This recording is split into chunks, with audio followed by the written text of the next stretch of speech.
sorry. Are you okay? I think I'm being too pragmatic. No. Well...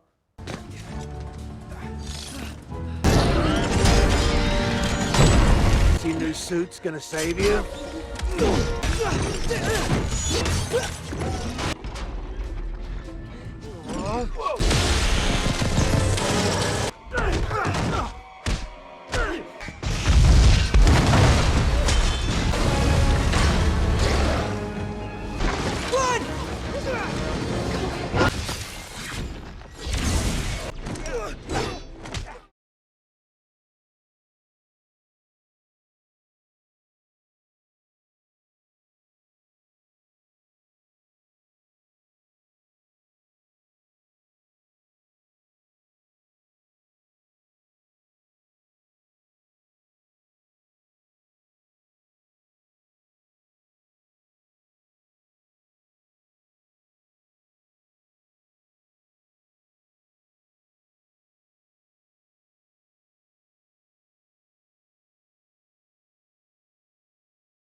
The best moments of Spider-Man: No Way Home transported me back to my childhood, sitting cross-legged on the floor with a stack of comic books, completely absorbed in the adventures of a boy named Peter Parker. There was something magical about those early Spider-Man comics, a playful unpredictability, a sense that anything could happen on the next page, and a creative freedom that has been noticeably absent from many modern superhero movies. Today's blockbuster superhero films often feel meticulously calculated, carefully engineered products designed by committee to hit specific demographic targets and franchise milestones. Make no mistake, Spider-Man: No Way Home is absolutely a calculated film. It's Marvel Studios' strategic answer to the need for major headlines after the emotional devastation of Phase 3, where beloved characters like Tony Stark and Steve Rogers exited the Marvel Cinematic Universe, leaving fans wondering what could possibly come next. The studio needed something spectacular, something that would dominate cultural conversation and remind audiences why they fell in love with these characters in the first place. Yet despite all this corporate calculation, despite all the marketing meetings and strategic planning that undoubtedly went into this production, No Way Home manages something remarkable: it feels genuinely joyful. This is a film bursting with creative energy, the kind of unbridled enthusiasm that made superhero comics irresistible in the first place. Director John Watts and his talented team have crafted what can only be described as a true event movie, the cinematic equivalent of those special double-sized crossover comic book issues that I would have waited in line at the comic shop to purchase the moment they arrived, then devoured in one sitting, excitedly turning every page with breathless anticipation of the next twist, turn, revelation, or stunning splash page. Avoiding the pitfalls of crowded superhero sequels. What makes No Way Home particularly impressive is how Watts and his team generally avoid getting weighed down by the enormous expectations fans have built up for this film. The third installment of superhero franchises has historically been treacherous territory. Sam Raimi's Spider-Man 3 collapsed under the weight of too many villains and storylines. X-Men: The Last Stand disappointed fans by juggling too many characters without giving any of them proper development. Even outside the superhero genre, The Godfather Part 3 and The Return of the Jedi showed how difficult it is to stick the landing on a trilogy's conclusion. Spider-Man: No Way Home somehow sidesteps these cluttered traps that have ensnared other crowded third installments. Yes, the film is undeniably crowded. The cast list reads like a Spider-Man greatest hits compilation, spanning nearly 2 decades of cinematic history. But despite this abundance of characters, storylines, and mythologies colliding on screen, the film remains surprisingly spry, inventive, and purely entertaining. It never feels overstuffed or incoherent. Instead, it builds to a final act that not only earns its emotional moments through proper character development and stakes building, but also pays off emotions you may have been carrying about this character since your first encounter with Spider-Man, whenever that was, emotions you might have even forgotten you had. A note on spoilers: I will very carefully avoid specific spoilers in this review, but I strongly urge you to stay offline until you've seen the film. Social media will be an absolute minefield of reveals, screenshots, and discussions that will rob you of the genuine surprise and wonder this film has to offer. No Way Home is best experienced knowing as little as possible going in. The story, identity crisis and supernatural solutions. Spider-Man: No Way Home doesn't waste any time getting started. The film picks up immediately after the shocking conclusion of Spider-Man: Far From Home, with the audio from that film's closing scene playing over the familiar Marvel Studios logo. For those who need a refresher, Mysterio, the villain of the previous film played brilliantly by Jake Gyllenhaal, has posthumously revealed Spider-Man's true identity to the world. Peter Parker is no longer anonymous. The secret that has protected him, that has allowed him to live a normal teenage life while also being a superhero, has been explosively revealed to the entire planet. This revelation means nothing will ever be the same for Peter Parker, still portrayed with earnest vulnerability by Tom Holland. The opening sequences of No Way Home explore the immediate fallout of this exposure with an almost slapstick energy that feels deliberately designed to contrast with the darker turns the story will eventually take. We see how super fame impacts not just Peter but everyone around him, his girlfriend MJ, Zendaya, his best friend Ned, Jacob Batalon, and his Aunt May, Marisa Tomei. The consequences of Peter's exposed identity reach a critical point when MIT denies admission to all three teenagers, citing the controversy surrounding Peter's identity and the roles his friends played in his superhero adventures. For Peter, this is a bridge too far. He can handle the paparazzi, the protesters who think he murdered Mysterio, and the general chaos his exposed identity has brought to his own life.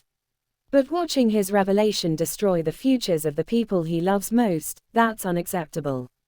Peter develops a plan, one that seems simple in its supernatural logic. He'll ask for help from the wizard he met during the events of Avengers, Infinity War, and Avengers, Endgame. Surely Drive. Stephen Strange, Benedict Cumberbatch, returning with his characteristic arrogant charm, the sorcerer supreme who commands reality-bending magic, can cast a spell to make the world forget that Spider-Man and Peter Parker are the same person. Problem solved, right? Of course, in classic Spider-Man fashion, everything immediately backfires. Peter's good intentions and failure to think through the consequences create a catastrophe.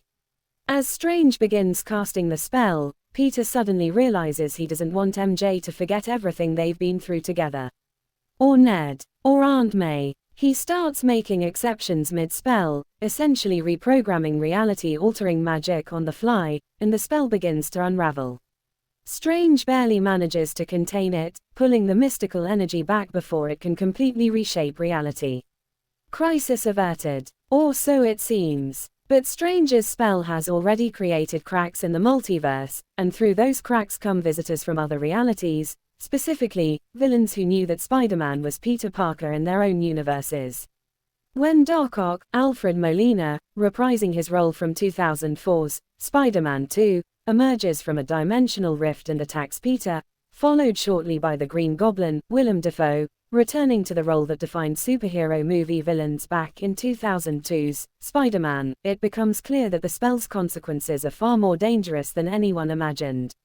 More than a casting gimmick, thematic depth in multiverse madness. As the film's marketing materials have already revealed, Spider-Man: No Way Home weaves characters and mythology from previous cinematic iterations of Spider-Man, both Sam Raimi's trilogy starring Tobey Maguire and Mark Webb's duology featuring Andrew Garfield, into the Marvel Cinematic Universe's current timeline.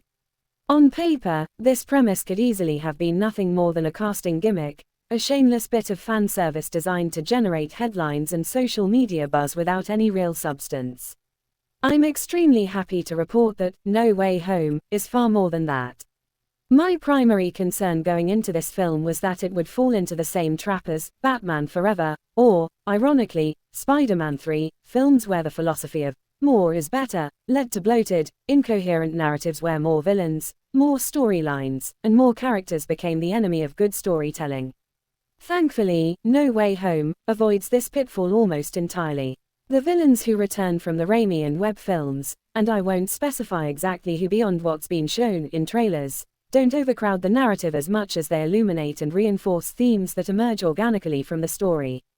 Their presence speaks to ideas about responsibility, redemption, and the cost of heroism that tie this entire trilogy back to the earlier Spider-Man films while also pushing the MCU's version of Peter Parker into new emotional and philosophical territory. For a generation of fans, the defining line about Spider-Man was, "With great power comes great responsibility," spoken by Uncle Ben in the original comics and most film adaptations. Interestingly, the MCU's Spider-Man films have largely avoided this phrase, deliberately distancing themselves from previous iterations. Spider-Man: No Way Home represents the moment when this version of Peter Parker truly learns what that famous maxim means, not as an abstract principle, but as a lived reality with genuine consequences. The return of these classic villains also helps solve one of the MCU's most persistent problems, the lack of memorable antagonists. Beyond Thanos, Loki, and perhaps Killmonger, the MCU has struggled to create villains with the depth and presence to match their heroes. Having actors of the caliber of Alfred Molina and Willem Dafoe returning to roles they perfected years ago gives No Way Home an immediate gravitas in its antagonists that most MCU films have to work much harder to achieve. Molina's Doc Ock remains a tragic figure driven by obsession and mental instability, while Defoe's Green Goblin is still absolutely terrifying, a chaotic force of destruction with legitimate psychological complexity. A graduation story, growing up and understanding heroism. So many modern superhero movies have explored what it means to be a hero in the contemporary world. The MCU alone has examined this question from multiple angles: Tony Stark's journey from weapons manufacturer to self-sacrificing savior, Steve Rogers' struggle to reconcile old-fashioned values with modern complexity, and Thor's evolution from arrogant warrior to worthy protector.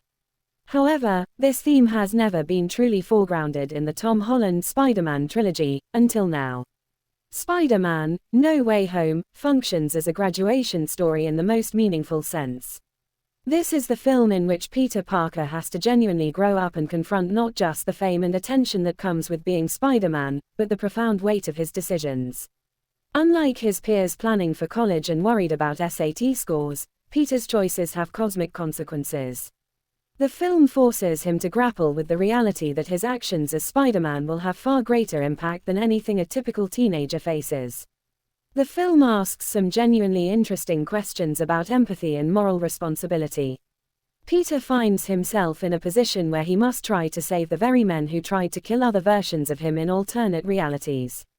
These villains didn't attack this Peter Parker specifically, they fought other Spider-Men in other universes, but they're still dangerous, still capable of destruction, and by the logic of Strange's spell, they're destined to die fighting Spider-Man when they return to their own timelines.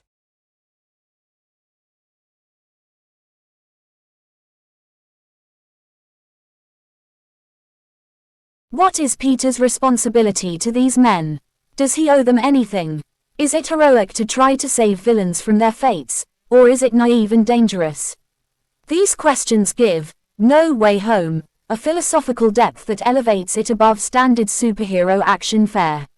In a particularly clever narrative move, the film playfully becomes a commentary on correcting mistakes of the past, not just in the life of Holland's Peter Parker, but in the histories of characters, and even filmmaking decisions, from long before he stepped into the role.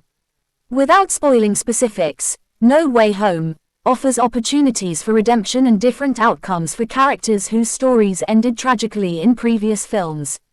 This metatextual element adds layers of meaning for longtime Spider-Man fans while never becoming so self-referential that it alienates viewers less familiar with Spider-Man's cinematic history. Ultimately, No Way Home is about the weight of heroic decisions and the acceptance that even when you make the right choice, there are costs. Even the morally correct path may mean sacrifice. You may not be able to go home again. Growing up means accepting these hard truths, and by the film's conclusion, Peter Parker has matured in ways that feel earned and genuinely moving. Jon Watts' directorial achievement, elevating MCU action.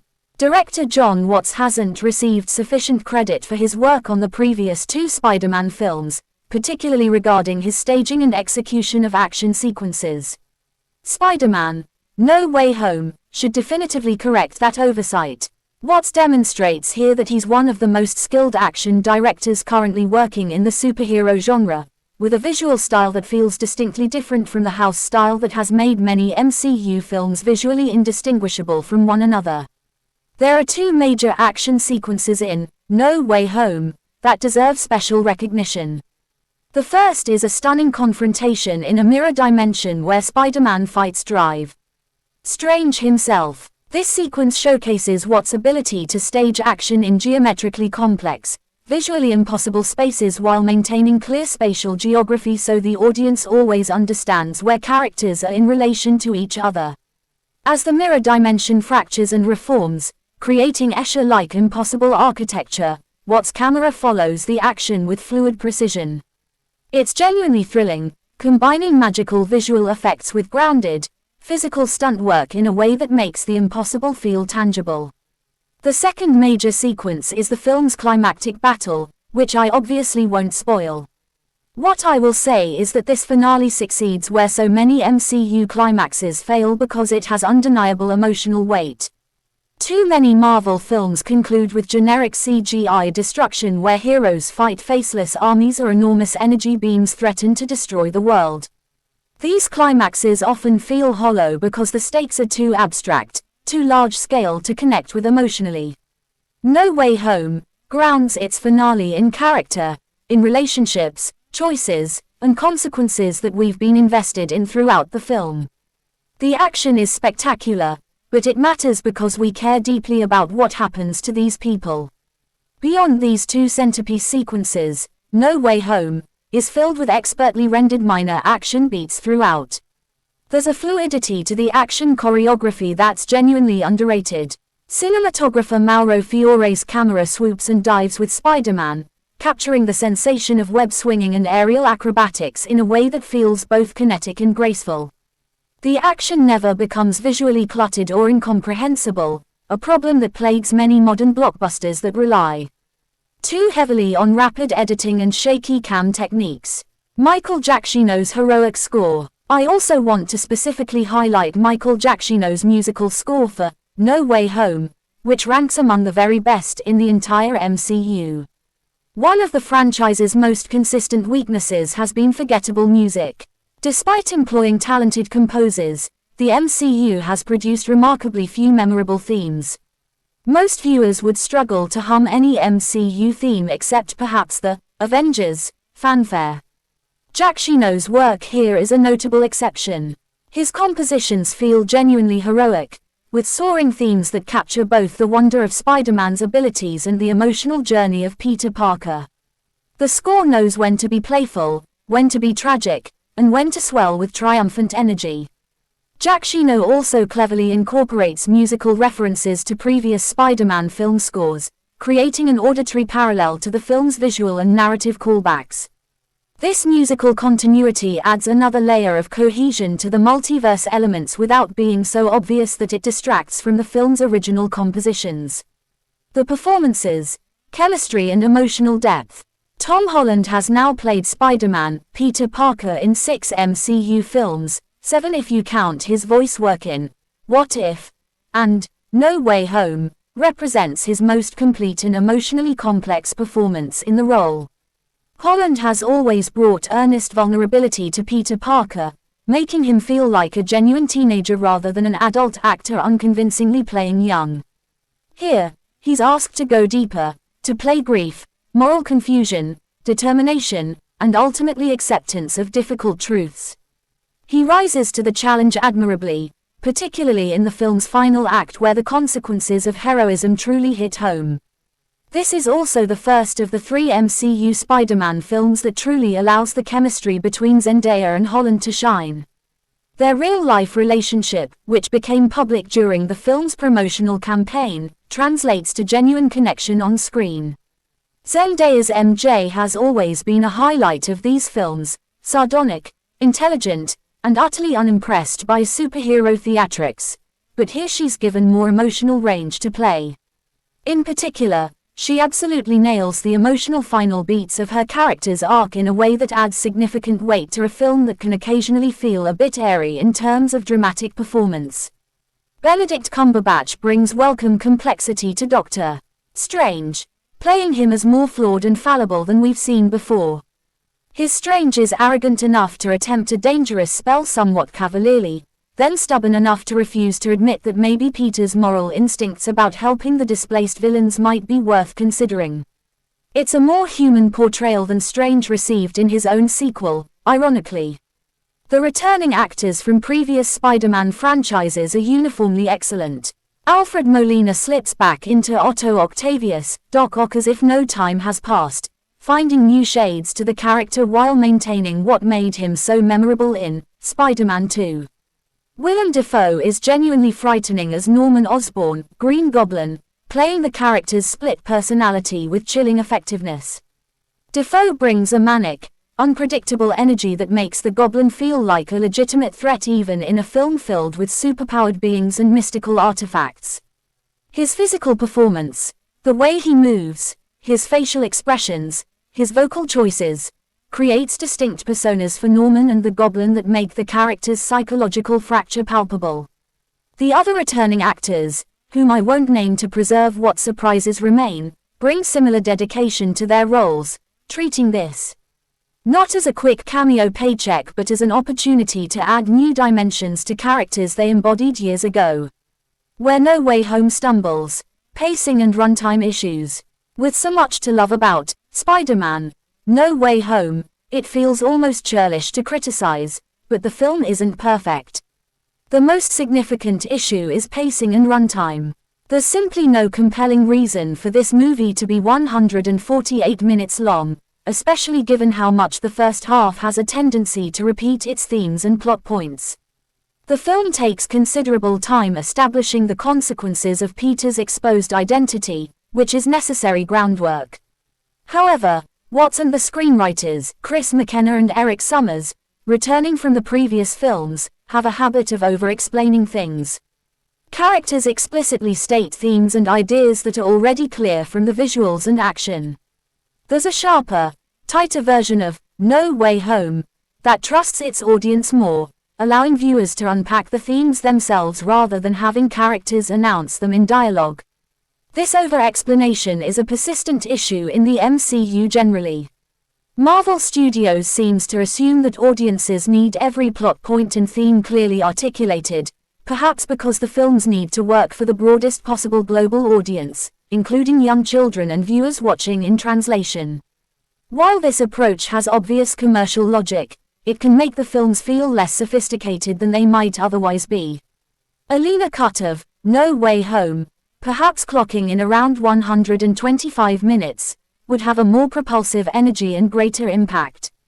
The film's second half is significantly stronger than its first, in part because once the multiverse villains arrive and the main conflict is established, the narrative focuses more on action and emotion and less on repetitive dialogue scenes making the same points. The Ned expansion, a questionable choice. Another element that doesn't entirely work is the decision to expand Ned Leeds into a major character with his own significant subplot. Jacob Batalon brings likable energy to Ned, and the character has worked well in previous films as Peter's loyal best friend and comic relief. However, No Way Home gives Ned substantially more to do, including a development involving his own connection to magic that feels like it belongs in a different movie. No offense intended to Batalon, who does his best with the material, but the Ned storyline often feels like a distraction from what really works in No Way Home. The scenes focusing on Ned's journey don't have the emotional weight or thematic relevance of the core Peter Parker narrative. When the film devotes time to Ned, particularly in the overstuffed first half, it creates momentum problems. There's a sense that these scenes exist partially to give Batalon something significant to do rather than because they're essential to the story being told. In a tighter version of the film, Ned would remain an important supporting character and friend to Peter without requiring his own subplot. The time saved could have been devoted to deepening the relationships between Peter and the multiverse villains, or allowing more breathing room for the film's emotional climax. The multiverse as metaphor, why No Way Home resonates.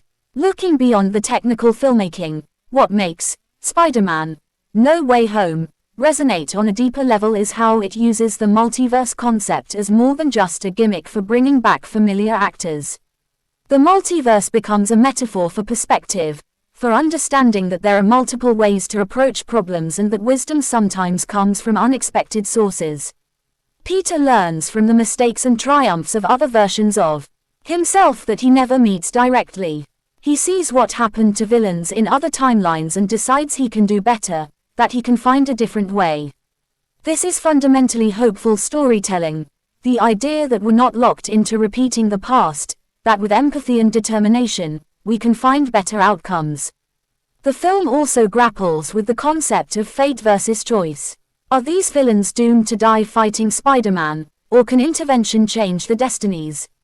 If you know someone's future, do you have a responsibility to try to alter it, even if doing so is dangerous? These are genuinely interesting philosophical questions that give the film's action sequences thematic purpose. Moreover, No Way Home serves as a meditation on what heroism costs. Peter makes choices in this film that require real sacrifice. He can't have everything. He can't be Spider-Man, maintain all his personal relationships, keep everyone he loves safe, and live a normal life. Something has to give. The film's conclusion forces Peter to accept losses that fundamentally change who he is and how he moves through the world. This is mature, sophisticated storytelling that respects the audience's intelligence and emotional capacity.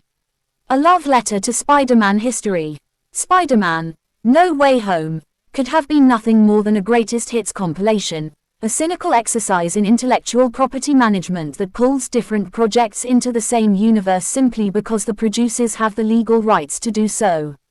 Some viewers will see it that way based on premise alone, and that's a valid reading. There's no question that corporate synergy and brand management played significant roles in this film's creation. However, there's genuinely more going on here than the marketing materials and premise might suggest. No Way Home functions as a love letter to Spider-Man's cinematic history, honoring what came before while pushing the character forward. It understands what made previous Spider-Man films work: the emphasis on personal stakes, the importance of Peter's relationships, the balance between humor and heart, and the fundamental decency of Peter Parker as a character who always tries to do the right thing even when it costs him dearly. The film is about what historic heroes and villains mean to us in the first place. Why do we care so much about these characters? What do we consider a victory over evil? Is it simply defeating the villain, or is there something more complex and humane involved? Can heroism include trying to save your enemies from themselves? These questions have always been central to Spider-Man as a character, and No Way Home engages with them more directly than any MCU Spider-Man film has before. The comic book experience translated to film. More than any movie in the MCU that I can remember, Spider-Man: No Way Home made me want to dig out my old boxes of Spider-Man comic books stored in my parents' attic. That nostalgic pull isn't just about seeing familiar characters and references, it's about recapturing the feeling those comics gave me as a young reader. The best Spider-Man comics always balanced No Way Home captures that essence better than perhaps any superhero film since Raimi's Spider-Man 2. It understands that Spider-Man stories work best when they're personal, when the stakes matter to Peter Parker as a person rather than just as a superhero. The film's climax isn't about saving the world from destruction, it's about saving specific people and accepting what that salvation costs. That's pure Spider-Man storytelling. The film also recreates that experience of turning comic book pages with breathless anticipation. Despite the long runtime, No Way Home moves with genuine narrative momentum through its second half. You want to know what happens next. You're invested in these characters and their choices. When the film zigs instead of zagging, when it takes risks with its characters and story, it feels genuinely exciting rather than predetermined. Spider-Man: No Way Home isn't a perfect film. It's too long, occasionally repetitive, and sometimes struggles to balance its enormous cast and multiple storylines.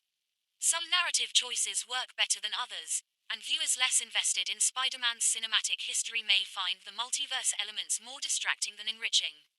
However, these criticisms feel minor compared to what Jon Watts and his team have accomplished. They've delivered a film that honors Spider-Man's past while giving this current iteration of the character room to grow and evolve. They've created genuinely thrilling action sequences with real emotional stakes. They've assembled an incredible cast and given them material worthy of their talents.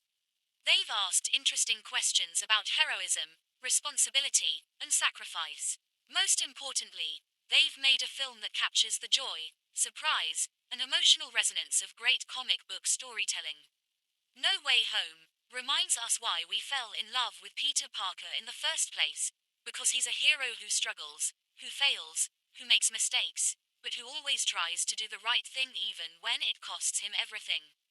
In a cinematic landscape where superhero movies have become so ubiquitous that they risk losing their specialness, Spider-Man: No Way Home feels genuinely special.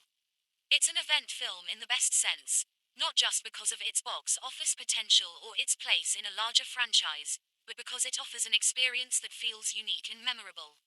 Making me want to revisit those old Spider-Man comics, to recapture the magic of first encountering these characters and their stories.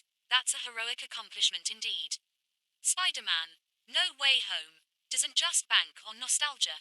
It earns it, deepens it, and uses it to create something that honors the past while building toward the future. For fans who have followed Spider-Man across decades and multiple interpretations, and for newer fans just discovering the character through Tom Holland's portrayal, No Way Home offers something valuable, a reminder of why these stories matter and why this particular hero continues to resonate across generations. Before I dive into my comprehensive review of Spider-Man, No Way Home, I wanted to preserve and expand upon some thoughts I wrote down before seeing the movie. As I originally penned these words, I was just 8 hours away from my first viewing of what would become one of the most significant superhero films ever made. Looking back now, those pre-viewing thoughts capture something essential about what this movie represents, not just as a piece of entertainment, but as a cultural milestone. This movie already meant an enormous amount to me before I had seen a single frame. I've grown up watching and loving all the Spider-Man movies, and I mean all of them, even the critically maligned entries like Spider-Man 3, with its awkward emo Peter Parker dance sequence and overstuffed villain roster, and The Amazing Spider-Man 2, with its uneven tone and overcomplicated plot threads. While my opinions on most of these movies have evolved as I've gotten older and perhaps more cynical about blockbuster filmmaking, I can't help but enjoy all these films on some level. They're like a direct shot of pure nostalgia into my veins, triggering memories of Saturday afternoons, movie theater experiences with friends, and the simple joy of seeing a beloved comic book character brought to life on the big screen. These movies are woven into the fabric of my childhood and adolescence. I remember being 7 years old and watching Tobey Maguire's Spider-Man swing through New York City for the first time in 2002, completely mesmerized by the spectacle. I remember debating with friends about whether Andrew Garfield or Tobey Maguire was the better Spider-Man. I remember the excitement of Tom Holland's surprise appearance in Captain America: Civil War, and the promise of Spider-Man finally joining the Marvel Cinematic Universe proper. Spider-Man: No Way Home represented the culmination of almost 20 years of Spider-Man filmmaking, bringing together threads from across 2 decades of cinema. This may seem weird or redundant to some readers, but I think it's crucially important to acknowledge the significance of this movie separate from the hype, the online discourse, the box office projections, and even the quality of the movie itself. No Way Home is arguably on the same level of cultural importance as Avengers: Endgame, because it's bringing together every live-action Spider-Man movie dating back to what many consider the film that put superhero movies back on the map in 2002, Sam Raimi's original Spider-Man. Regardless of the movie's ultimate quality, that's a monumental accomplishment. Think about it. Spider-Man has had 3 different actors playing him in live-action films across 3 separate franchises in just 2 decades. Each iteration had its passionate defenders and detractors. Each brought something different to the character. The fact that Marvel Studios, Sony Pictures, and all the parties involved managed to navigate the complicated rights issues, scheduling conflicts, and creative challenges to bring all these elements together in one coherent film is remarkable from both a business and artistic perspective. I had originally approached this movie with considerable skepticism. When the first rumors began circulating about the multiverse plot and the potential return of previous Spider-Man actors and villains, I was concerned. I did not like the idea of having Tom Holland's Spider-Man deal with the multiverse this early in his career. His character was still developing, still finding his identity separate from Tony Stark's mentorship, and I worried that throwing him into a multiverse story would shortchange his individual journey. I also feared the movie would be nothing more than a massive dump of fan service, a greatest hits compilation designed to generate social media buzz and nostalgic box office dollars without telling a coherent or emotionally resonant story. However, as trailers began to release and early reviews started appearing, which I carefully read only the spoiler-free sections of, a different picture emerged. Critics and early viewers were confirming that No Way Home would be the most personal and emotionally resonant MCU Spider-Man movie. They spoke of genuine character development, meaningful themes about responsibility and sacrifice, and fan service that actually served the story rather than distracting from it. With this information, my skepticism transformed into genuine excitement. I found myself more excited for No Way Home than I had been for any Spider-Man movie, perhaps ever. Furthermore, the confirmation that Matt Murdock, also known as Daredevil, would appear in this movie made me absolutely ecstatic, even if it was reportedly for only a few minutes. Netflix's Daredevil series is my all-time favorite Marvel or DC project across any medium.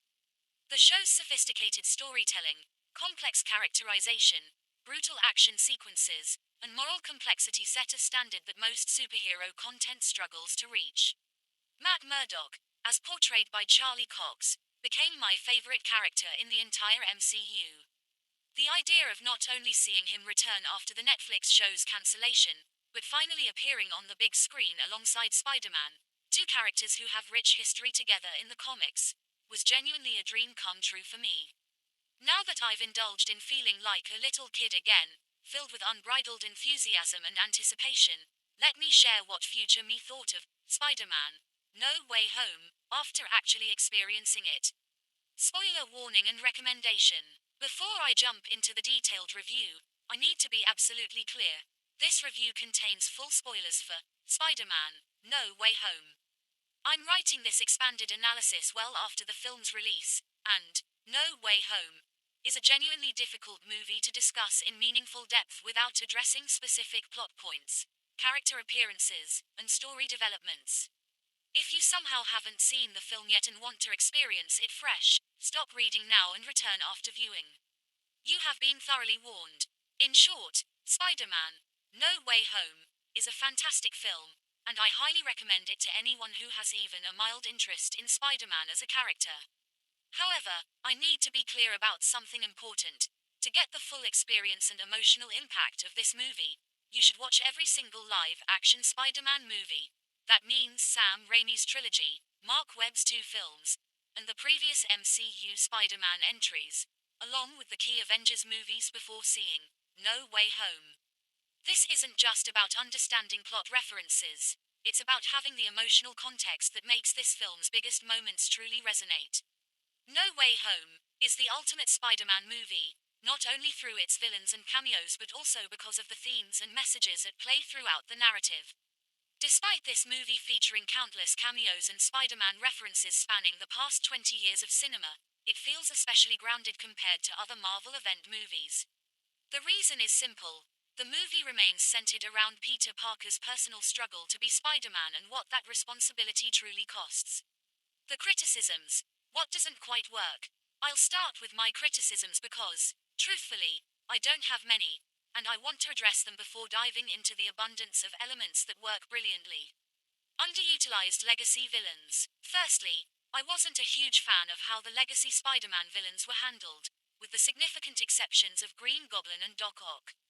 The other 3 villains from previous films, Lizard, Sandman, and Electro, feel underserved by the screenplay, relegated to secondary status when they deserved more development. The Lizard, Kurt Connors from The Amazing Spider-Man, is mostly treated as a joke character throughout the movie. He gets some amusing lines and participates in the action sequences, but there's no real emotional weight to his presence. We don't get meaningful exploration of his tragic transformation or his relationship with science and morality. He's essentially a CGI monster who occasionally quips, which feels like a waste of both the character and Rhys Ifans' talents. Sandman, Flint Marko from Spider-Man 3, has some awkward placement in the movie, and his motivations don't quite mesh with how his character arc concluded in that film. In Spider-Man 3, Sandman receives forgiveness from Peter Parker and seemingly finds peace with his actions. Here, he's immediately antagonistic and desperate to return home, which makes narrative sense for the plot but feels somewhat disconnected from his previous characterization. Thomas Hayden Church provides the voice work, but the character never receives the screen time necessary to reconcile these different versions of Flint Marko. Electro undergoes a stark personality shift that is quite jarring for anyone coming directly from The Amazing Spider-Man 2. In that film, Max Dillon was an awkward, ignored, mentally unstable individual who became obsessed with Spider-Man and then felt betrayed by him. Here, he's confident, quipping, and considerably more adjusted, with only passing references to his previous characterization. Jamie Foxx is clearly having more fun with this version of the character, and the movie wisely ditches the blue skin and questionable visual design of the original, but the personality change is dramatic enough to feel like a different character entirely. Some explanation for his altered demeanor. Perhaps the energy he absorbed changed him, or perhaps years have passed in his timeline, would have helped smooth this transition.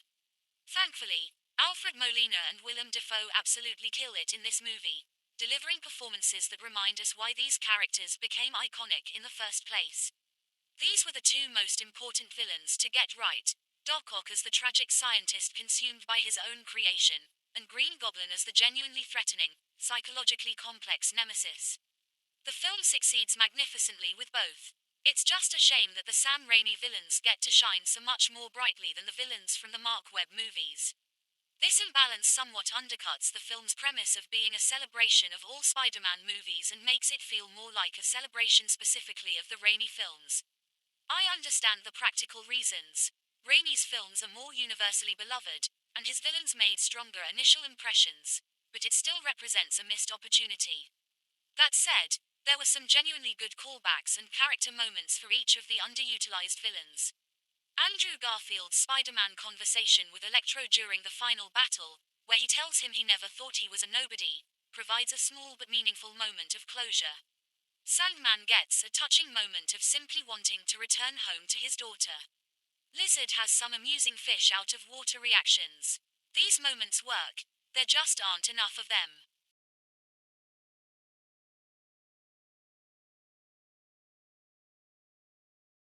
The Uncle Ben problem. I also have a major issue with this movie's continued aversion to mentioning the MCU's Uncle Ben. This has been a persistent problem throughout all of Tom Holland's MCU Spider-Man appearances since his debut in Captain America: Civil War, but it becomes especially glaring and frustrating here in No Way Home. This movie has numerous opportunities to mention Uncle Ben and his impact on Peter Parker's development into Spider-Man, but it never does so directly. I understand the creative reasoning behind this decision. The filmmakers didn't want to tread the same ground that had been covered in two previous Spider-Man film franchises. Both the Raimi and Webb films showed us Uncle Ben's death and its impact on Peter. The MCU films made the deliberate choice to skip over this origin story element, assuming audiences already understood it. However, Uncle Ben is just as fundamentally important to Spider-Man as Thomas and Martha Wayne are to Batman. You wouldn't make a Batman film that completely ignored or refused to acknowledge his parents' murder, because that tragedy is the foundational trauma that creates Batman. Similarly, Uncle Ben's death and his famous words, "With great power comes great responsibility," are essential to Spider-Man's character. They're the moral compass that guides every decision Peter makes as a hero. The omission becomes even more problematic and noticeable in No Way Home, specifically because the other Spider-Men explicitly mention their Uncle Bens. Tobey Maguire's Spider-Man references the wisdom Ben gave him. Andrew Garfield's Spider-Man mentions losing Ben. But Tom Holland's Peter just doesn't. The movie has him reference Aunt May and Tony Stark as his moral guides, which works within the context of the MCU films, but the complete absence of even a single mention of Uncle Ben almost implies he didn't exist in this universe or didn't play an important role in Peter's development. This is bizarre and, frankly, wrong for the character. Even a single line, "My Uncle Ben used to say," or, "I lost my Uncle Ben because I was selfish," would have acknowledged this crucial part of Spider-Man's mythology while still allowing the MCU to put its own spin on the character. The omission feels less like a creative choice and more like an overcorrection, an attempt to differentiate the MCU Spider-Man that goes too far and loses something essential in the process. First act pacing issues. Lastly, the first act of No Way Home suffers from some messy pacing that occasionally makes it feel rushed and incomplete. The opening act has a breakneck pace, moving quickly from scene to scene in a way that almost feels like the film is trying to hurry through the setup to get to the good stuff, the multiverse villains and returning Spider-Men, rather than properly establishing the foundation for Acts 2 and 3.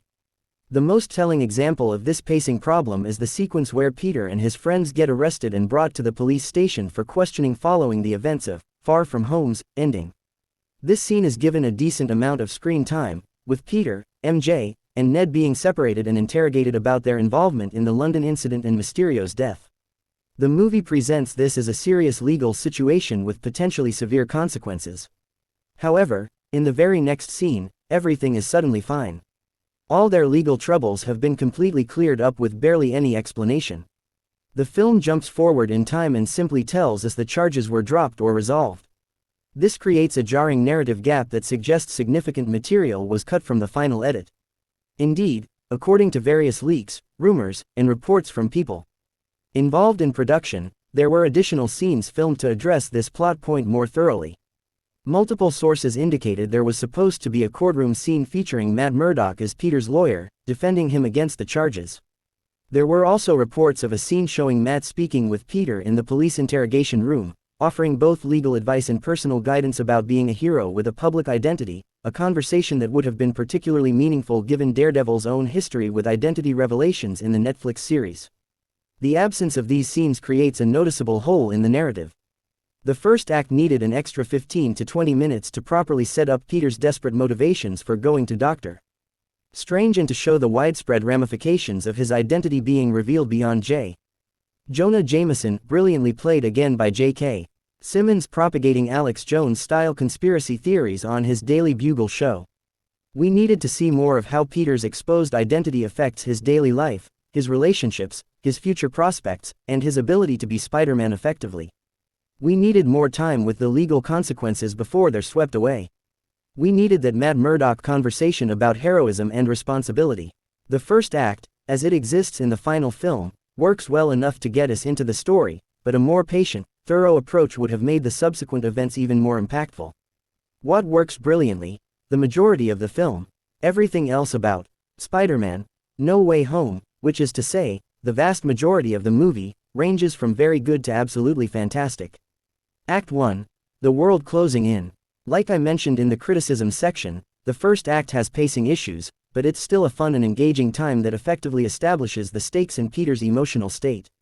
This portion of the movie is stylistically the most similar to the previous two Tom Holland Spider-Man films, continuing the high school comedy tone that has become synonymous with this iteration of the character. However, there's a key difference here. That lighthearted tone feels like it's slowly falling apart and becoming unsustainable, just as it does for Peter himself. The movie extensively and effectively shows the cascading effects of Peter's identity being revealed on both him and his friends. Within days of Mysterio's posthumous accusation, Peter's life transforms into a nightmare. Rapid conspiracy theories emerge around Spider-Man and whether he murdered Mysterio in cold blood or acted in self-defense. Protesters gather outside his apartment building, some supporting him and others condemning him. Bricks get thrown through his window. He gets arrested and put on trial, facing serious criminal charges. The media circus follows him everywhere. He can't walk down the street without being swarmed by cameras and reporters shouting questions. When he returns to school, he has to be escorted by security guards while every student stares at him like he has the cheese touch from Diary of a Wimpy Kid, a perfect adolescent nightmare. His teachers don't know how to act around him. Some of his classmates treat him like a celebrity, others avoid him like a criminal. The normalcy of high school, which Peter desperately wants to maintain, becomes completely impossible. Most devastatingly, Peter, MJ, and Ned all get rejected from MIT, not because of their grades or qualifications, but because of the negative publicity and controversy Peter would bring to the institution. This is the breaking point for Peter. He can handle the public scrutiny on himself. He signed up for the superhero life, even if he didn't choose to have his identity revealed. But, watching his identity revelation destroy the futures of the people he loves most, that's intolerable. For the first time in the MCU Spider-Man trilogy, it genuinely feels like Peter faces real and impactful consequences for his actions and choices. The previous films had stakes, certainly, but they were external threats, villains to defeat, disasters to prevent. Here, the consequences are personal, long-term, and directly tied to Peter's decisions. This grounds the film emotionally in a way the previous entries sometimes struggled to achieve, and these consequences only intensify as the movie progresses. The return of Daredevil, a dream realized. This movie marks the triumphant return of Charlie Cox as Matt Murdock, also known as Daredevil, to the Marvel Cinematic Universe, though his appearance amounts to a brief but memorable cameo. As I mentioned in my pre-review thoughts, Netflix's Daredevil series is by far my favorite project in the entire MCU and one of my favorite superhero properties across any medium. The show's mature storytelling, complex moral questions, incredible fight choreography, and nuanced character work set a standard that most superhero content can't reach. Charlie Cox's portrayal of Matt Murdock was the heart of that series, bringing depth, vulnerability, and intensity to a character trying to balance his Catholic faith, his legal career, and his violent nighttime activities. Seeing my favorite MCU character finally return after the Netflix show's cancellation was immensely exciting and emotional. The scene he appears in is fantastic, a brief legal consultation where Matt advises Peter about his case, demonstrating both his lawyering skills and, in a quick moment catching a brick thrown through the window, his enhanced abilities. Cox slips back into the role effortlessly, as if no time has passed since Daredevil, Season 3. He brings Matt's characteristic combination of compassion and intensity, offering Peter practical legal advice while also clearly understanding what it's like to be a hero trying to maintain a normal life. The scene is played for some humor. Happy Hogan's reaction to Matt catching the brick, Peter's slight confusion about whether this lawyer just did something superhuman, but it also has genuine heart. My only significant disappointment is that the scene wasn't longer. According to Tom Holland and various other production sources, Matt and Peter were originally supposed to have a more extended, heartfelt conversation about what it means to be a superhero, about balancing your power with your responsibility, about the costs of heroism. This conversation would have been an excellent thematic setup for Peter's arc throughout the rest of the movie, offering wisdom from someone who has walked a similar path and made similar sacrifices. Nevertheless, I am absolutely ecstatic that Charlie Cox is back in the role and that Marvel Studios has confirmed he will continue playing Matt Murdock going forward, including in the upcoming Daredevil, Born Again series and presumably other MCU projects. This cameo, brief as it is, feels like a promise kept to fans of the Netflix shows and a validation that those stories and that version of the character matter and have a place in the larger MCU continuity. Act 2. The Multiverse opens. Act 2 is where Spider-Man: No Way Home truly begins to deliver what everyone came to see, and once the legacy villains from other Spider-Man movies arrive, the film kicks into high gear. This is the main event, and it absolutely doesn't disappoint. The sequence where the villains begin appearing is handled wonderfully. Each entrance feels significant. Doc Ock emerging from the bridge, his mechanical arms moving with predatory grace, attacking Peter because he assumes this is the same Spider-Man he fought in his universe. It's thrilling and immediately establishes the threat and confusion these displaced villains represent. The fight between Peter and Otto is expertly choreographed, taking advantage of both characters' abilities and the environment. When Peter's nanite-based Iron Spider suit corrupts and takes control of Ock's mechanical arms, we get our first hint that maybe these villains aren't irredeemable, that perhaps Peter can help them. Otto's moment of clarity when the arms influence is removed is genuinely touching, a reminder of the good man buried beneath the villainous persona. The other villains' arrivals are similarly well executed. Norman Osborn appearing confused and frightened, not yet taken over by his goblin persona, creates immediate sympathy and dramatic tension. We know what's coming, but these characters don't. Electro materializing as pure energy, Sandman forming from particles, Lizard arriving in his monstrous form. Each entrance showcases these characters' unique powers while also establishing that they're displaced and disoriented, torn from their own universes mid-conflict with their respective Spider-Men. Alfred Molina and Willem Dafoe, villainous excellence. Alfred Molina returns as Dr. Otto Octavius Doc Ock with the same tragic gravitas he brought to Spider-Man 2, widely considered the best film of the Raimi trilogy. Molina's performance remains compelling nearly 2 decades later, portraying Otto as a man of science driven to villainy by the artificial intelligence of his mechanical arms and his obsessive need to complete his fusion reactor experiment. What I particularly appreciated about the film's handling of Doc Ock is that while they initially revert him to his villainous state, necessary for the plot and for creating conflict, they ultimately honor and preserve the redemptive arc he went through in his original appearance. By the film's conclusion, Otto is freed from the corrupting influence of his arms, allowed to be the good man he originally was. He gets to help rather than harm, to use his brilliant scientific mind for heroism rather than destruction. This feels respectful to both the character and Spider-Man 2, rather than cheapening that film's emotional conclusion.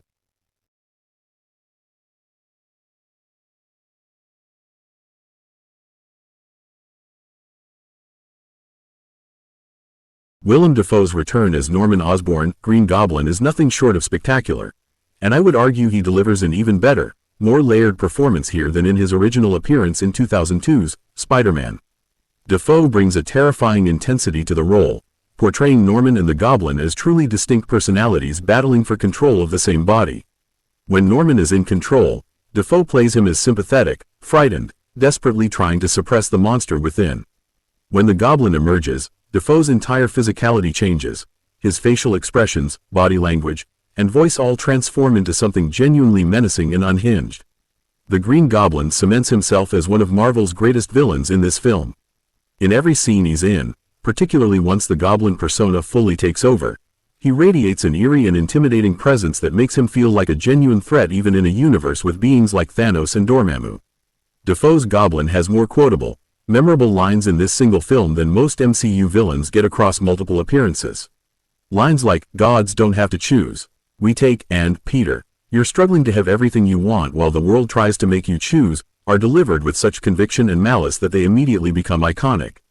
Despite Norman and Peter not having a direct personal connection in this movie the way they did in the original Raimi film, no friendship with Harry, no mentorship relationship, the dynamic and rivalry between Peter and the Goblin is even better here. The film hones in on how much of a threat the Green Goblin truly is, something I think was occasionally lost in the original Sam Raimi movies where goblins sometimes veered into campy territory. No Way Home makes it absolutely clear that Green Goblin is the penultimate Spider-Man villain. In just one day of knowing this version of Peter, Norman Osborn irreparably changes his life forever. The Goblin doesn't just want to defeat Spider-Man, he wants to corrupt him, to prove that Peter's idealism and moral code are weaknesses that will ultimately destroy him. This psychological warfare, combined with the very real physical threat Goblin poses, creates a villain of genuine depth and menace. The return of Tobey and Andrew, 3 generations unite, the main attraction of Spider-Man: No Way Home, the element that generated the most speculation, anticipation, and excitement, was undoubtedly the return of both Andrew Garfield and Tobey Maguire as their respective versions of Spider-Man. After months of denials, misdirection, and increasingly obvious hints, seeing both actors return to their defining roles was genuinely magical, not just as a nostalgia play, but as meaningful storytelling. Both characters are perfectly handled. They feel like natural continuations of the versions we last saw in Spider-Man 3 and The Amazing Spider-Man 2, aged appropriately and having continued their heroic journeys in the years since we last saw them. They don't feel like parodies or cheap imitations. They feel like the genuine articles, which is crucial for the emotional beats to work. Tobey Maguire's Peter Parker appears as the elder statesman Spider-Man, the most experienced of the 3. He's mellowed somewhat, found balance in his life, and carries the wisdom of someone who has been doing this for a long time. Maguire plays him with a quiet confidence and gentle authority, serving as something of a mentor figure to the younger Peters. His Peter has clearly made peace with the costs of being Spider-Man, accepting the sacrifices required while still maintaining his essential goodness and desire to help people. Andrew Garfield's Peter is a revelation, and his appearance in this film has led to widespread fan campaigns for The Amazing Spider-Man 3. Many viewers feel Garfield never got a fair shake at the character, starring in one good film and one messy sequel before the franchise was abruptly cancelled. Here, he gets to show everything that worked about his interpretation: the physicality, the emotional depth, the quippy humor, without the constraints of the uneven scripts that hampered his solo films. Garfield's Peter is portrayed as the middle Spider-Man chronologically, having lost Gwen Stacy and apparently having become somewhat darker and more isolated as a result. There's a bitterness to him, a sense that Gwen's death broke something inside that never fully healed. But being around the other Peters, helping Tom Holland's younger Spider-Man, seems to reawaken something in him, a reminder of why he became Spider-Man in the first place. The film gives both returning Spider-Men satisfying moments of closure and redemption for their previous film's events. Tobey Maguire's Spider-Man prevents Green Goblin from being impaled by his own glider, the opposite of what happened in the original Spider-Man, where Peter couldn't save Norman from that fate. This small but significant change allows this older Peter to correct a mistake from his past, finding a different ending to his conflict with his Goblin. Even more powerfully, Andrew Garfield's Spider-Man saves MJ from a great fall in the climactic battle, catching her in a moment that directly parallels his failure to save Gwen Stacy in The Amazing Spider-Man 2. Garfield's performance in this moment is extraordinary. The terror on his face as MJ falls, the relief when he catches her, the tears that follow as he experiences both success and the painful reminder of his greatest failure. It's a beautiful moment of redemption that acknowledges the trauma of losing Gwen while allowing this Peter to save someone this time. Garfield reportedly improvised or intensified the emotional reaction in this scene, and it's devastatingly effective. The dynamic between the three Spider-Men is absolutely fantastic and represents some of the film's best material. The screenplay wisely highlights the differences between each iteration of Spider-Man while also emphasizing their commonalities and showing how each one is great in their own unique way. The film has fun with the variations between them, comparing web shooter designs, discussing their different villains, acknowledging the physical differences in their bodies, the amusing running joke about Garfield's Peter having back problems, Maguire's having organic web shooters that the others find simultaneously cool and disturbing.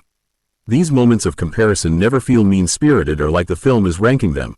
Instead, they celebrate the different approaches to the same character. More importantly, the film shows how all three Peters share the same essential qualities: empathy, responsibility, determination to do the right thing even at great personal cost, and the tendency to make self-deprecating jokes in terrible situations. They immediately understand each other in a way that nobody else in their lives can, bonding over their unique shared experiences of power and responsibility. The sequences of all three Spider-Men working together are everything fans hoped they would be. Watching them collaborate on a science problem, combining their different strengths and knowledge, showcases the intelligence that's fundamental to Peter Parker but often gets overshadowed by the superhero action. Seeing them swing into battle together, coordinating their movements and playing off each other in combat, is pure visual joy. There's also surprising emotional depth to their interactions. The older Peters offer wisdom and perspective to Tom Holland's younger Spider-Man, who is experiencing the worst moments of his superhero career. They understand his pain because they've been there. They've lost people, they've failed, they've been blamed and hated despite trying to help. Their presence and guidance become crucial to how Holland's Peter processes his trauma and chooses his path forward. Tom Holland's Peter Parker, coming into his own. Of course, this is still fundamentally Tom Holland's movie, and he absolutely rises to the occasion, delivering the best performance of his Spider-Man career to date. No Way Home puts Peter through an emotional ringer unlike anything he's faced before in the MCU, and Holland conveys Peter's sadness, anger, grief, determination, and internal conflict with impressive range and depth. For the first time in the MCU, Holland's Peter really has to struggle with the concepts of power and responsibility in a direct, personal way. Previous films touched on these themes, certainly. Homecoming was about Peter learning he didn't need the high-tech suit to be a hero, and Far From Home dealt with Peter stepping up to fill Tony Stark's shoes. But No Way Home makes these ideas visceral and urgent in a way they haven't been before. The film makes Peter live up to the mantle of Spider-Man by facing him with extensive choices and consequences that have tangible, lasting impacts on his life. The decisions he makes aren't just about defeating the villain or saving the day in the moment. They're about what kind of hero he wants to be and what he's willing to sacrifice to be that hero. This movie brilliantly highlights what I love most about Spider-Man as a character: his empathy. Peter's life is incredibly difficult. He's orphaned, he's struggling financially, he's blamed for things he didn't do, his identity exposure destroys his future prospects, and he loses people he loves. The world constantly tries to knock him down and make him give up or become cynical. Despite all of this, he rises above the hardships and continues to do the right thing, continues to help people, continues to believe that everyone deserves a chance at redemption. What makes Spider-Man so inspiring to millions of fans worldwide is precisely this quality: how he rises above the difficulties in his life and continues to be a hero not because it's easy or rewarding, but because it's right. Peter Parker is fundamentally a good person who refuses to let circumstances turn him bitter or selfish. No Way Home tests this quality more severely than any previous MCU film, and Peter passes the test, though at tremendous cost. By the end of this movie, Tom Holland's Peter finally feels like the complete Spider-Man we know and love from decades of comics. Before No Way Home, MCU Peter may have heard variations of the phrase, "With great power comes great responsibility." It's alluded to in various ways throughout the films. But this is the movie where he actually has to put that idea to the test, where he has to truly understand what it means to be responsible for his power and the consequences of using it. The film's conclusion sees Peter making a choice that fundamentally changes his life, accepting a tremendous sacrifice to protect the people he loves and the world at large. This moment completes his journey from talented kid with powers to genuine superhero who understands the weight of his choices.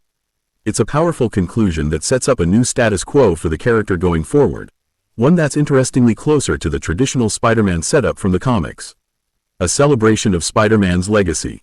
What elevates Spider-Man: No Way Home beyond being merely a fun superhero movie with cool cameos is how it treats every Spider-Man movie, all 8 films across 3 franchises, with genuine reverence and respect. The film doesn't make fun of or bastardize the iterations that came before it, even the entries that were critically panned or commercially disappointing. This respectful approach was absolutely crucial for the film to work. It would have been easy, and perhaps even tempting, for the filmmakers to take shots at the less successful previous films, to make jokes at the expense of Spider-Man 3's emo Peter or The Amazing Spider-Man 2's convoluted plot. Some modern franchise films have taken this route, using humor to distance themselves from less popular predecessors or outright contradicting them. Star Wars: The Rise of Skywalker is perhaps the most prominent recent example of this approach going wrong. That film seemed almost embarrassed by elements of The Last Jedi, and spent considerable time walking back or contradicting decisions from that film, resulting in a messy, incoherent narrative that satisfied few viewers.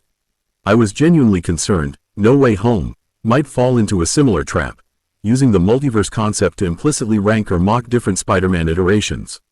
Thankfully, my concerns were completely unfounded. No Way Home embraces all of Spider-Man's cinematic history without judgment or hierarchy. It treats the Raimi films, the Webb films, and the MCU films as equally valid interpretations of the character, each with their own strengths and each contributing something meaningful to our understanding of who Spider-Man is. The film truly does feel like the ultimate celebration of Spider-Man in cinema, because it has something for fans of every era and every iteration while also telling a compelling, emotionally resonant story in its own right. If you grew up with Tobey Maguire's Spider-Man, this film honors that and gives you meaningful closure. If Andrew Garfield was your Spider-Man, this film validates your love for that interpretation and gives Garfield moments he never got in his own films.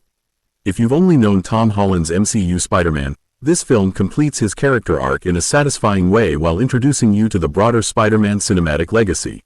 Why No Way Home matters. I'm genuinely thankful this movie exists and that it's as good as it is. The logistics of making this film must have been nightmarishly complex. Coordinating schedules for multiple high-profile actors, navigating the complicated rights situation between Sony and Marvel, balancing fan service with storytelling, managing expectations that were sky-high even before filming began. The fact that director John Watts and his team pulled it off so successfully is remarkable. Spider-Man: No Way Home tells what I would argue is the quintessential Spider-Man story on the big screen. It understands the character at a fundamental level: his empathy, his intelligence, his determination to do the right thing, his willingness to sacrifice for others, and his recognition that everyone deserves a chance at redemption. These qualities define Spider-Man across all mediums and iterations, and this film puts them front and center. The movie also delivers on the promise of its high concept in a way that similar event films sometimes fail to do. It would have been easy for this to become overcrowded, incoherent, or hollow, spectacle without substance. Instead, No Way Home uses its multiverse premise to deepen its themes and character arcs, making the fan service elements serve the story rather than distract from it. I highly recommend Spider-Man: No Way Home to anyone with even a passing interest in the character of Spider-Man. Superhero films generally are just well-crafted. Blockbuster entertainment. This is a film that rewards longtime fans with deep-cut references and emotional payoffs built on 20 years of cinematic history, while still functioning as a compelling story for viewers less familiar with that history. The film successfully balances multiple tones: humor and tragedy, spectacle and intimacy, nostalgia and forward momentum. It features excellent performances, particularly from Tom Holland, Willem Dafoe, Andrew Garfield, and Alfred Molina. The action sequences are creative and exciting, with genuine stakes that make us care about the outcomes. The emotional beats, particularly in the final act, are earned and genuinely moving.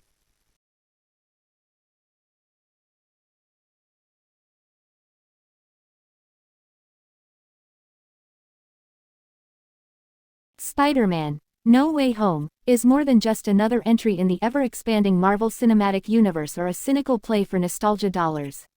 It's a thoughtful, heartfelt celebration of why Spider-Man has endured as one of the most beloved superheroes for over 60 years.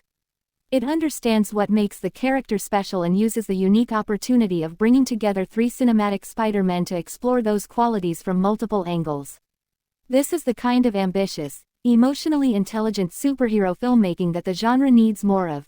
Films that aren't afraid to take risks, that respect their audiences and their source material, and that remember that the best superhero stories are ultimately about the people behind the masks. If you haven't seen it yet, watch it. If you have seen it, it's absolutely worth revisiting. Spider-Man: No Way Home is a film that rewards multiple viewings, as there are character moments, thematic elements, and visual details that become even more apparent and meaningful on subsequent watches. This is Spider-Man cinema at its finest, a worthy culmination of 2 decades of web-slinging films and a promising foundation for the future of the character. It proves that superhero films can be both spectacular and substantive, both entertaining and emotionally resonant. Most importantly, it reminds us why we fell in love with the friendly neighborhood Spider-Man in the first place. What do you call the opposite of a reboot? That's the fascinating question posed by Spider-Man: No Way Home, Sony's ninth, and almost certainly not last, feature-length exploration of the friendly neighborhood superhero. Rather than wiping the slate clean and starting fresh, the traditional Hollywood approach when a franchise needs rejuvenation, this ambitious film takes the unprecedented approach of embracing everything that came before it. Director Jon Watts' latest Spider-Man adventure seeks to connect Tom Holland's interpretation of the web-slinger with all the previous live-action versions of the character by first reassembling a rogues gallery of every major villain Peter Parker has vanquished across 2 decades of cinema. This isn't just a movie, it's a system overload of Spider-Man storytelling, cramming multiple timelines, characters, and mythologies into one audacious package. Returning director Jon Watts, whose bright, slightly dorky touch has lent a welcome continuity to this latest trilogy of Spider-Man films, somehow wrangles this unwieldy premise into a consistently entertaining superhero entry that manages to tie up 20 years of loose narrative ends in the process. The fact that the film succeeds at all is remarkable. The fact that it succeeds as well as it does borders on miraculous. For those watching this review on YouTube, make sure to subscribe to the channel and hit that notification bell so you don't miss future movie reviews and breakdowns. And if you enjoy this deep dive into Spider-Man: No Way Home, give this video a thumbs up and let me know in the comments what your favorite Spider-Man movie is and how No Way Home ranks for you. The Multiverse, comic book solution to real-world problems. The mind-bending plot of No Way Home hinges on a convenient, some might say overly convenient, comic book device called the Multiverse, which theoretically allows infinite iterations of Spider-Man, or anything else, for that matter, animal, mineral, or vegetable, to exist simultaneously in their own parallel dimensions. This concept isn't new to comic books, where the multiverse has been a storytelling staple for decades, allowing writers to explore alternative versions of familiar characters and creating opportunities for epic crossover events. However, this represents a radically different strategy from the approach Sony Pictures has been employing with Spider-Man until now. Previously, the studio simply recast the character every few years, moving from Tobey Maguire to Andrew Garfield to Tom Holland, without offering much in the way of narrative closure to fans who had invested emotionally in the earlier iterations. This recasting wasn't primarily a creative decision, it was largely motivated by the complicated rights arrangement between Sony and Marvel, whereby Sony must actively use the Spider-Man property in films or risk the rights reverting back to Marvel Studios. The previous approach left fans feeling somewhat cheated. When Andrew Garfield's Amazing Spider-Man series was abruptly cancelled after just 2 films, devoted fans of that iteration never received closure on plotlines that had been set up, particularly regarding Peter's parents and the larger conspiracy hinted at throughout those movies. Similarly, when Tobey Maguire's series concluded with the problematic Spider-Man 3, many felt that character deserved a better send-off than the film provided. No Way Home offers something unprecedented in superhero cinema, the opportunity to provide retroactive closure and redemption for previous franchise iterations while simultaneously moving the current version of the character forward. It's an ambitious goal that could have easily collapsed under its own weight. Spider-Verse, the animated blueprint. Granted, the multiverse idea should be familiar to anyone who saw 2018's animated masterpiece, Spider-Man: Into the Spider-Verse, which introduced the thrilling possibility that virtually anyone could be Spider-Man. That innovative film, which won the Academy Award for Best Animated Feature, featured multiple Spider-People from different dimensions, including Miles Morales, Peter B. Parker, Spider-Gwen, Spider-Man Noir, Penny Parker, and Spider-Ham, all working together to save their respective realities. Into the Spider-Verse was revolutionary in its approach, suggesting infinite possibilities and paths for the character going forward. It democratized Spider-Man, reinforcing the idea that anyone could wear the mask, a core thematic element that has always made Spider-Man unique among superheroes. The film's success, both critically and commercially, proved that audiences were ready for more complex, layered approaches to superhero storytelling that didn't simply follow the traditional origin story formula. But whereas Spider-Verse was primarily forward-looking, exploring new iterations and new possibilities, No Way Home serves a different purpose. This film is designed to wrap up and provide closure for what has come before, creating a definitive endpoint for certain storylines while simultaneously setting up new directions. It starts by reviving Spider-Man's past adversaries from previous film franchises, forcing Tom Holland's relatively inexperienced Peter Parker to face off against 5 veteran villains pulled in from the movies that preceded his version of the character. The genius of this approach is that it allows No Way Home to honor the past while building the future, creating a bridge between different eras of Spider-Man cinema rather than simply bulldozing what came before to make room for something new. The setup, identity crisis and magical solutions. The elaborate multiverse situation unfolds because Peter Parker's life has been completely turned upside down by the events of Spider-Man: Far From Home, specifically by the actions of Mysterio, the villain he vanquished at the end of that film 2 years ago. Quentin Beck, the disgruntled former Stark Industries employee who created elaborate illusions to pose as a superhero, managed to accomplish something no previous Spider-Man villain had done in the MCU. He unmasked Spider-Man before dying, revealing Peter Parker's true identity to the entire world through a manipulated video that also painted Spider-Man as a murderous villain. This revelation has catastrophic consequences for Peter's life. Suddenly, he can't go anywhere without being mobbed by supporters or protesters. His friends and family are subjected to constant scrutiny and harassment. Legal troubles pile up as authorities investigate Mysterio's death. Most devastatingly, Peter, his girlfriend MJ, Zendaya, and his best friend Ned, Jacob Batalon, all get rejected from MIT, not because they're unqualified, but because the controversy surrounding Peter makes them toxic to the institution. Desperate to protect his family and friends from the fallout of his exposed identity, Peter makes a fateful decision. He appeals to Doctor Strange, Benedict Cumberbatch, the all-powerful wizard and sorcerer supreme whom Peter fought alongside during the events of Avengers: Infinity War, and Endgame.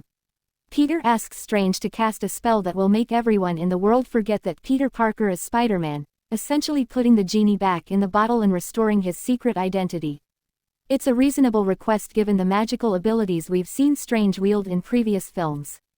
If Doctor Strange can manipulate time, create pocket dimensions, and literally hold back a multiversal entity like Dormammu, surely he can alter global memory. Strange agrees, perhaps too casually given the stakes involved, and begins casting the spell. The plan immediately backfires in spectacular fashion. As Strange begins the incantation, Peter starts having second thoughts and making exceptions mid-spell. He doesn't want MJ to forget their relationship, or Ned to forget their friendship, or Aunt May to forget everything they've been through. He keeps interrupting the spell with modifications, essentially trying to reprogram reality-altering magic on the fly without understanding the consequences. Strange barely manages to contain the corrupted spell before it completely reshapes reality, but the damage is done. The spell has created fractures in the barriers between dimensions, and through those fractures come visitors from other universes, specifically, people who knew that Peter Parker was Spider-Man in their own realities. Instead of making people forget Peter's identity, the broken spell calls everyone who ever knew that Peter was Spider-Man out of their dimension and into his. The sinister, not quite, 6. To make things slightly more manageable for the movie, and to avoid having dozens or hundreds of characters from alternate dimensions flooding into the MCU, the spell primarily pulls through the major villains who knew Spider-Man's identity in their respective universes. This is still an impressive roster, considering it means enlisting 5 actors to reprise villain roles from Spider-Man films spanning nearly 2 decades. The returning villains are an all-star lineup of Spider-Man's greatest cinematic foes. Alfred Molina returns as Dr. Otto Octavius Doc Ock from Sam Raimi's Spider-Man 2 Inches 2004, widely considered not just the best of the Raimi trilogy but one of the finest superhero films ever made. Molina's Doc Ock was a tragic figure, a brilliant scientist whose revolutionary fusion power experiment went catastrophically wrong, bonding him with mechanical tentacles controlled by an artificial intelligence that corrupted his mind. His redemptive sacrifice at the end of Spider-Man 2 Inches was one of that film's most powerful moments. Willem Dafoe returns as Norman Osborn, Green Goblin from Sam Raimi's original, Spider-Man 2002, the film that launched the modern superhero movie boom and proved that comic book adaptations could be both commercially successful and critically respected. Dafoe's Goblin was genuinely menacing, a split personality disorder manifesting as a cackling, malevolent alter ego that represented Norman's suppressed rage and ambition. Jamie Foxx returns as Max Dillon, Electro from Mark Webb's The Amazing Spider-Man 2 Inches, 2014, though significantly redesigned from his original appearance. In that film, Electro was a troubled Oscorp employee who gained electrical powers after a freak accident. The character was criticized in the original film for awkward characterization and a questionable visual design that made him look like a glowing blue CGI creation. Thomas Hayden Church returns as Flint Marko, Sandman from Sam Raimi's Spider-Man 3 Inches, 2007, a criminal who gained the ability to transform his body into sand after a particle accelerator accident. Church's Sandman was one of the more sympathetic elements of the overstuffed Spider-Man 3, a desperate father trying to get money for his sick daughter's medical treatment. Rhys Ifans returns as Dr. Kurt Connors, the Lizard from Mark Webb's The Amazing Spider-Man, 2012, a geneticist who experimented with reptilian DNA to regrow his missing arm, only to transform into a monstrous lizard creature. The Lizard was a somewhat underwhelming villain in the original film, suffering from dodgy CGI and unclear motivations. Notably absent from this villainous lineup is anyone from the MCU's own Spider-Man films, primarily because those villains, Vulture and Mysterio, didn't learn Spider-Man's secret identity until the very end of their respective films, and in Mysterio's case, he died immediately after learning it. The spell pulls people who knew Peter Parker was Spider-Man for an extended period in their timelines.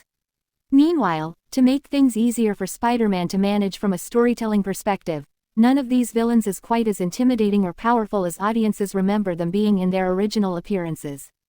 They're displaced, confused, pulled from their timelines at the moments of their deaths, fighting their respective Spider-Men, and initially more disoriented than actively malevolent. This makes them manageable threats rather than immediately overwhelming ones, giving the story room to develop before the inevitable large-scale action sequences. Surprises and subverted expectations. Spider-Man: No Way Home keeps the surprises coming right up to, and even through, the end credits, with reveals and cameos that were kept remarkably secret despite intense online speculation and numerous leaks. The film demonstrates admirable restraint in its marketing, with trailers that showed just enough to generate excitement while preserving major plot developments for the actual viewing experience. But perhaps the most unexpected element of the film isn't a cameo or action sequence, it's Peter Parker's fundamental decision about how to handle these displaced villains. Together with his girlfriend MJ, Zendaya, who brings both humor and heart to a role that could have been thankless, and best friend Ned, Jacob Batalon, providing comic relief that occasionally threatens to overwhelm the more serious material, Peter chooses not to simply defeat these villains the way his predecessors did in their respective films. Instead, Peter hopes to cure these characters of the mutations, accidents, and conditions that transformed them into villains and made them unhappy in the first place. Rather than fighting them, imprisoning them, or sending them back to their home dimensions to die fighting their native Spider-Men, which is their apparent fate, Peter wants to fix what's broken in them, to give them second chances at normal lives. This compassionate approach means directly defying Doctor Strange, who insists the only solution is to send the villains back where they came from, regardless of the fact that they're apparently destined to die in those timelines. Peter's moral stance creates conflict not just with the villains but with one of the most powerful heroes in the Marvel Cinematic Universe, leading to one of the film's most visually inventive sequences: a battle between Spider-Man and Doctor Strange in the mirror dimension.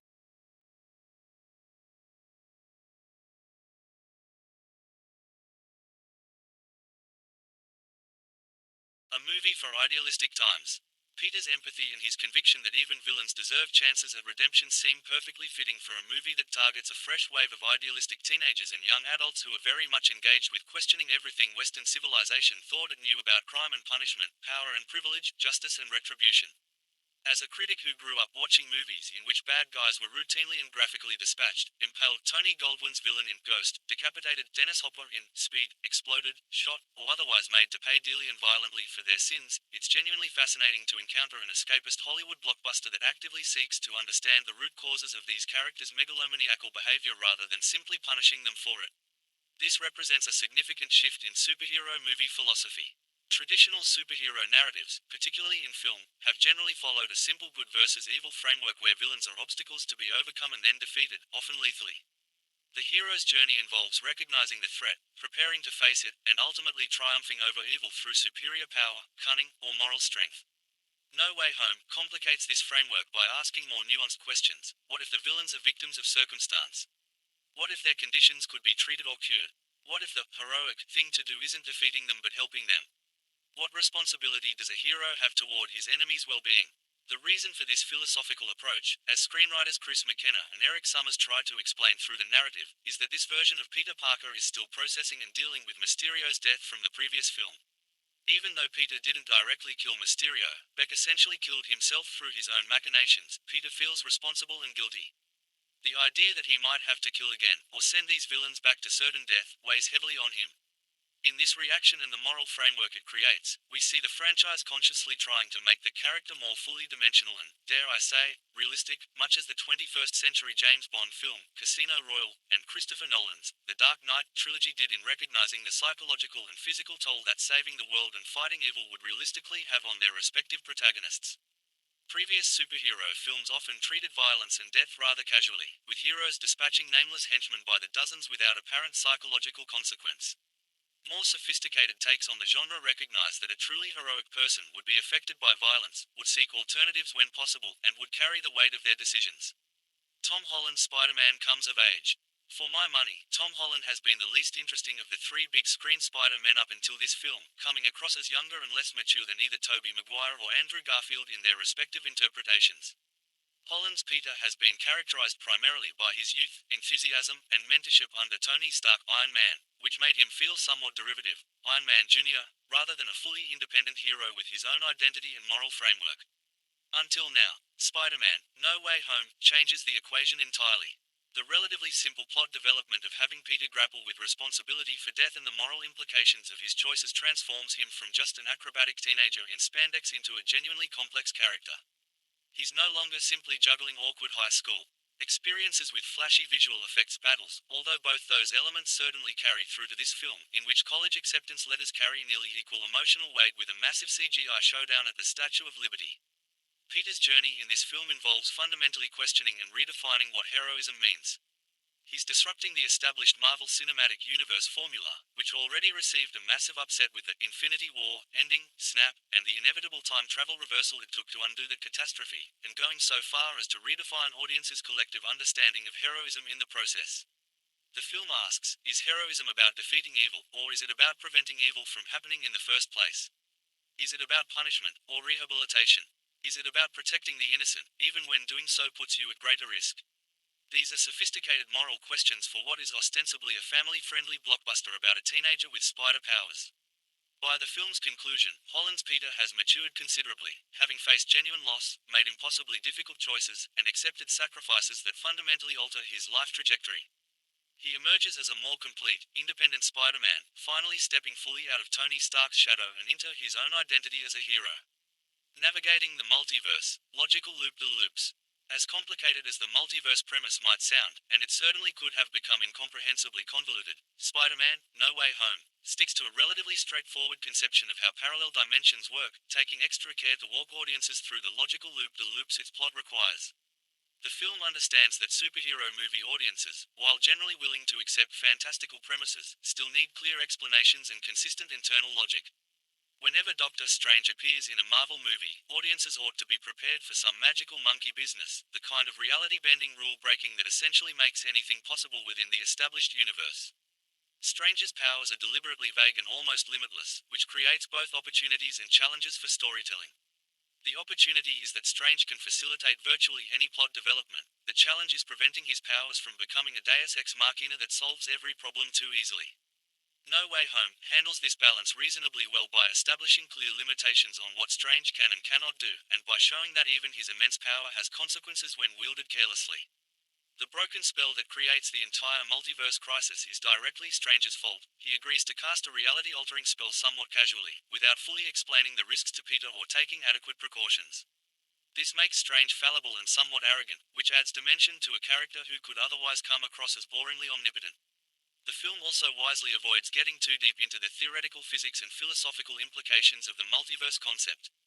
It doesn't dwell on questions like whether these alternate universes always existed or were created by the spell, whether changing events in one timeline affects others, or what the long-term consequences of dimensional barriers breaking down might be. These are interesting questions for fans to debate, but getting bogged down in them would stall the narrative momentum. Instead, No Way Home focuses on the emotional and character-driven implications of the multiverse. What does it mean to meet villains who fought different versions of you? What can you learn from the experiences of alternate versions of yourself? How do you balance your responsibility to your own universe with the potential to help people from other dimensions? The power of great villains. It's a truism in superhero storytelling that movies are only as good as their villains, and by that measure, Spider-Man: No Way Home has significant advantages. It's genuinely thrilling to be reunited with Doc Ock and Green Goblin, two of the most memorable and well-realized villains from the entire Spider-Man film franchise.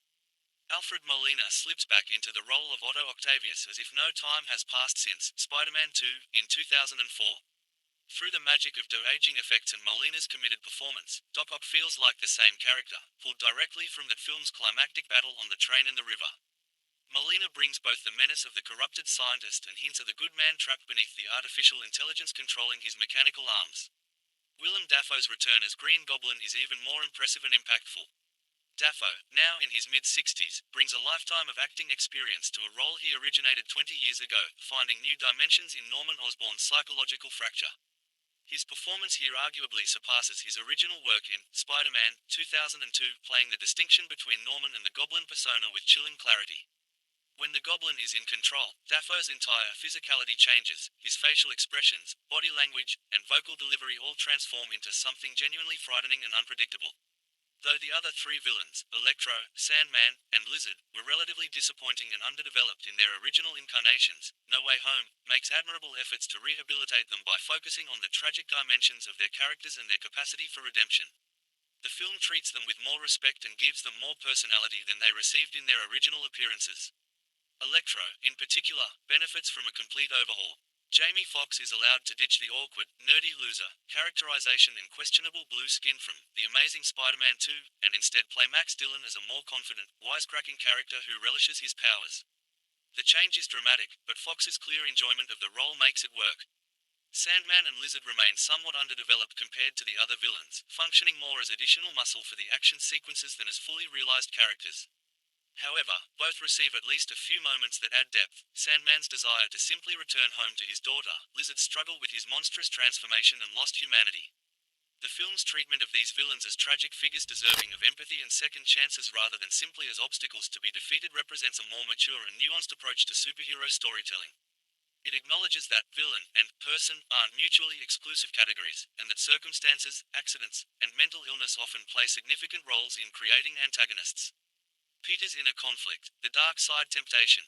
No Way Home is not quite as successful at identifying and developing the rage building inside Peter Parker himself, though it makes genuine attempts to explore his darker impulses. Peter's good intentions and compassionate approach to the villains directly result in an irreversible, devastating loss that I won't spoil for the few viewers who somehow haven't seen the film yet. This loss awakens something dark in Peter, a desire for vengeance that threatens to overwhelm his better nature. While incendiary news reports from conspiracy monger Jonah Jameson, J.K. Simmons, brilliantly reprising his role as the only actor to appear in all three Spider-Man film franchises, paint Spider-Man as a menace to society, Peter finds himself torn between opposing impulses. On one side is his instinct to help people, even his enemies, to find non-violent solutions and give everyone a chance at redemption. On the other side is a much darker impulse seeking revenge, wanting to hurt the person responsible for his pain. This is essentially a watered-down version of the Jedi vs. Sith, light side versus dark side internal struggle we've seen in Star Wars protagonists, particularly Luke Skywalker in Return of the Jedi, and Anakin Skywalker in the prequel trilogy. The template is familiar, a fundamentally good person tempted by anger and hatred to do something they'll regret, needing to choose between the easy path of vengeance and the harder path of maintaining their moral principles. The challenge with this storyline in Spider-Man: No Way Home is that Tom Holland looks and acts too much like an eager, wholesome Boy Scout for audiences to genuinely believe he'll go rogue and give in to his darker impulses. There's never a credible sense that Peter might actually kill in revenge or permanently compromise his heroic values. Holland's inherent likability and youthful appearance work against the story's attempts to make us fear for his soul. Nevertheless, this internal conflict serves as a promising and effective setup for the movie's obvious midpoint twist, the major plot development that trailers carefully hid but that reviews really should discuss to properly analyze the film's themes and impact. I'll warn you that spoilers will follow in the next section, though given that the film has been in theaters for months, most viewers watching this review have probably already seen it. But his willingness to give up his own happiness for the greater good. It's a fitting conclusion to this trilogy while also serving as a new beginning. Spider-Man: No Way Home is an ambitious, emotionally resonant superhero film that successfully brings together 20 years of Spider-Man cinema while telling a compelling story about responsibility, redemption, and the costs of heroism.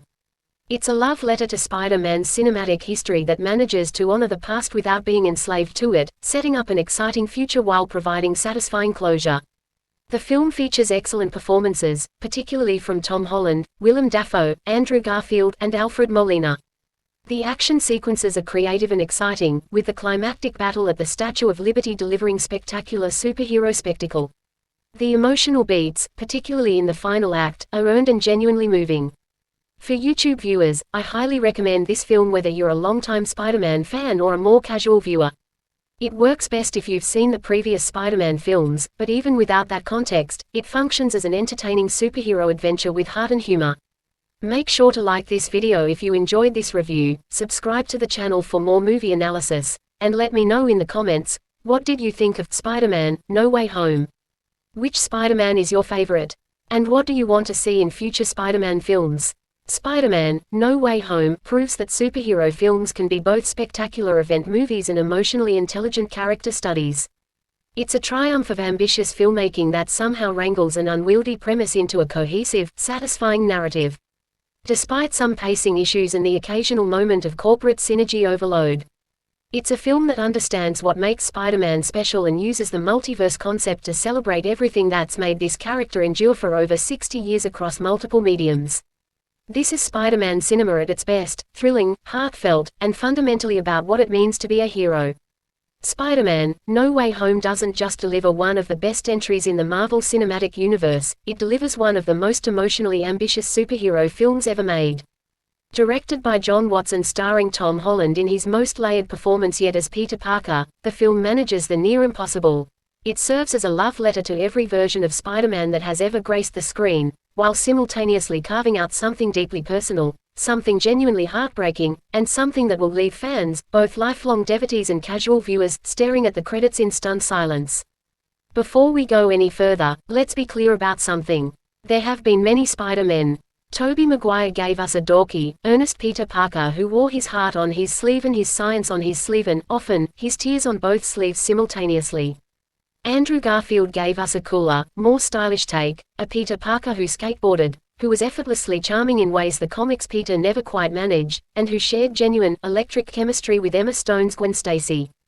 Both are beloved. Both brought something unique and irreplaceable to the role. But Tom Holland's Spider-Man has always felt like something different. Something more immediate. Something more real. From the moment he crashed into the MCU in Captain America: Civil War, fidgeting with excitement and barely containing his awe at being in the same room as actual Avengers, Holland's Peter Parker has radiated a specific, joyful, slightly chaotic energy that feels earned rather than performed. This is a kid who is genuinely astonished that the spider bit him. Who still can't quite believe that Tony Stark called him.